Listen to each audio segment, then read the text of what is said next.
নমস্কার বন্ধুরা, আজকে তোমাদের সঙ্গে শেয়ার করতে চলেছি আমাদের বাড়ির বিশ্বকর্মা পুজোর কিছু মুহূর্ত।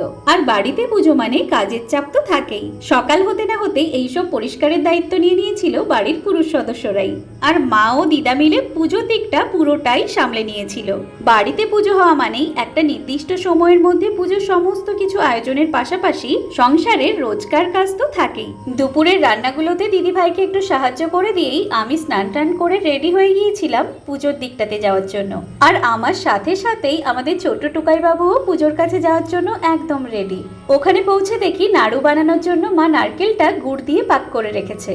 তারপর সবাই মিলে হাতে হাতেই নারকেল নাড়ুটা বানিয়ে নিয়েছিলাম। এরপরে ছোলার ডালটা সেদ্ধ হওয়ার পরেই বসে গিয়েছিলাম লুচি করতে। আর এই যে লুচি করার জন্য ময়দার ময়ম থেকে শুরু করে ময়দা মাখানো, লেচি কাটা এবং লুচি বেলে দেওয়া পুরোটাই দিদা একা হাতেই সামলেছেন। সত্যি দিদার কথা আলাদাভাবে না বললেই নয়। পুজোর দিনগুলোতে দিদার ধৈর্য ধরে এত সুন্দরভাবে সবকিছু এগিয়ে দেন। এক কথায় বলতে গেলে পুজো মানেই দিদা একাই 100। আর মাকে তো আমি রোজই ধৈর্য ও নিষ্ঠা নিয়ে ঠাকুরের সেবা করতে দেখি, তাই মায়ের কথা আর আলাদা করে বললাম না। একে একে সবকিছু আয়োজন শেষে পুজো শুরু হয়ে গেছে। ওই যে মা ওইদিকে সংকল্পে বসেছেন। আগের বছরগুলোতে শিলিগুড়িতে থাকার জন্য এই বছর প্রথমবারই বিশ্বকর্মা পুজোতে আমি বাড়িতে রয়েছি, তাও আবার এই নতুন সদস্যকে নিয়ে।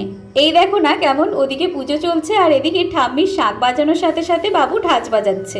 আর ওই যে আমাদের পুচকি হোম দেখার জন্য বাইরে দাঁড়িয়ে রয়েছে। সেই সকাল থেকে পুজোর আয়োজন হচ্ছিল আর পুজো শেষ হতে হতে প্রায় সন্ধে। পুজো শেষে এই তাপ নিতে গিয়ে আমার মায়ের দেখা পাওয়া গেল। মা এতক্ষণ ধরে ঠাকুরের ভোগে যে রান্নাগুলো হয়েছে সেগুলোই আত্মীয় স্বজনদের বাড়িতে দেওয়ার জন্য আর একটু বেশি বেশি করে আলাদাভাবে রান্না করছিল। এবারে পুজো শেষে একে একে সবার প্রণাম করার পালা। আর এই সময়ই আমাদের পুচকে টুকাই বাবু না বুঝেই একটা কাণ্ড করে ফেলেছে। প্রণামী দিয়ে প্রণাম করার পরে আবারও টাকাটা তুলে নিয়ে বাইরে চলে আসছিল, যেটা দেখে আমরা সবাই হাসছিলাম বলে বেচারা একটু লজ্জা পেয়ে গেছে। কি আর করা যাবে, এই ব্যাপারগুলো যেহেতু ওর কাছে সবই নতুন, তাই শিখতে একটু সময় লাগবে।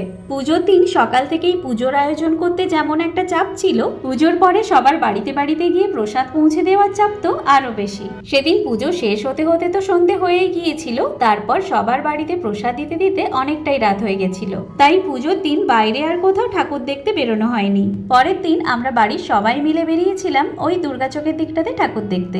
আমাদের পুজোর সারা দিনটা মোটামুটি এভাবেই কেটেছিল। আসবো পরের ভিডিও নিয়ে। আজকের জন্য টাটা।